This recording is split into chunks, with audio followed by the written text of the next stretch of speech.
to thank the delegation of Russia for requesting this meeting today.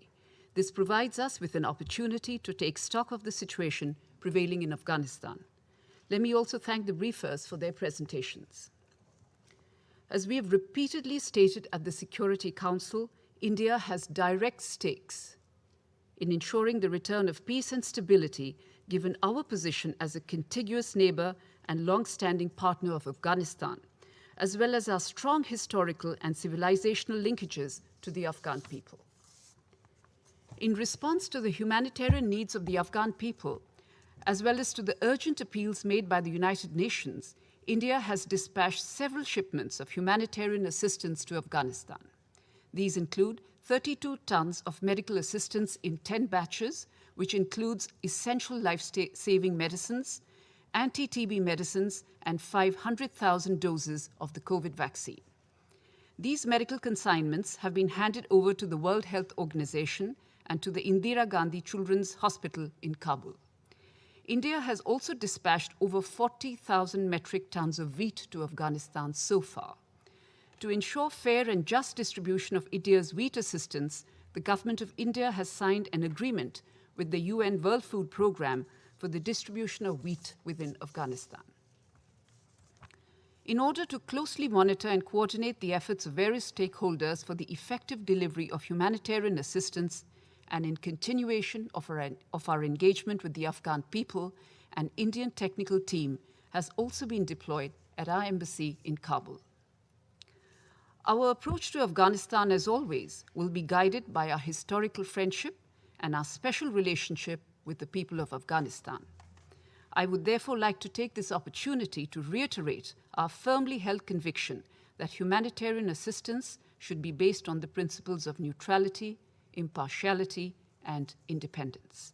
The disbursement of humanitarian aid should be non-discriminatory and accessible to all Afghans. In particular, assistance should reach the most vulnerable first, including women, children, and minorities. Mr. President, India was the President of the Security Council last August when Security Council Resolution 2593 was adopted.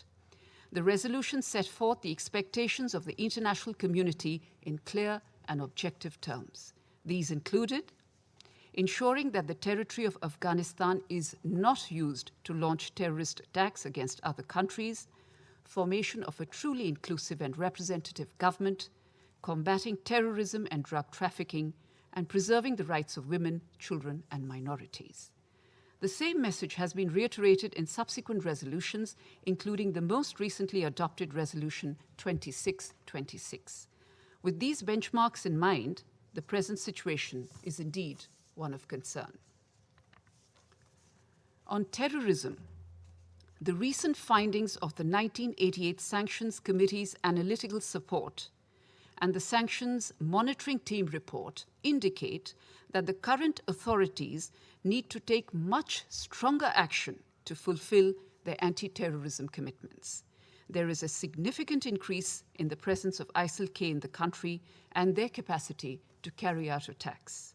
ISIL-K, with its base reportedly in Afghanistan, continues to issue threats of terrorist attacks on other countries. The series of attacks at religious places of the minority community, including the recent attack at the Sikh Gurudwara on 18 June in Kabul, followed by another bomb explosion near the same Gurudwara on 27 July, is hugely alarming. The linkages between groups listed by the UN Security Council, such as the Lashkar-e-Toiba and the Jaish-e-Mohammed, as well as provocative statements made by other terrorist groups operating out of Afghanistan, pose a direct threat to the peace and stability of the region. We need to see concrete progress in ensuring that such proscribed terrorist entities or their aliases do not get any support, tacit or direct, either from Afghan soil or from the terror sanctuaries based in the region. On the political front, India continues to call for an inclusive dispensation in Afghanistan, which represents all sections of Afghan society. A broad-based, inclusive and representative formation is necessary for both domestic and international engagement. We also express our concern at developments in Afghanistan which directly impact the well-being of women and girls. We join others in calling for the protection of the rights of women and girls and to ensure that the long-fought gains of the last 2 decades are not reversed.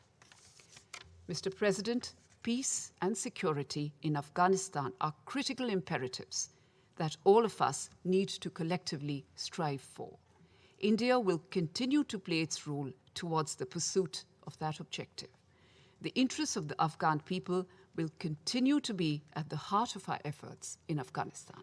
Thank you. I thank the representative of India for her statement. I shall now make a statement in my capacity as the representative of China. Colleagues, I thank the Russian Federation for its initiative to hold this meeting, and I thank USG Griffiths, D.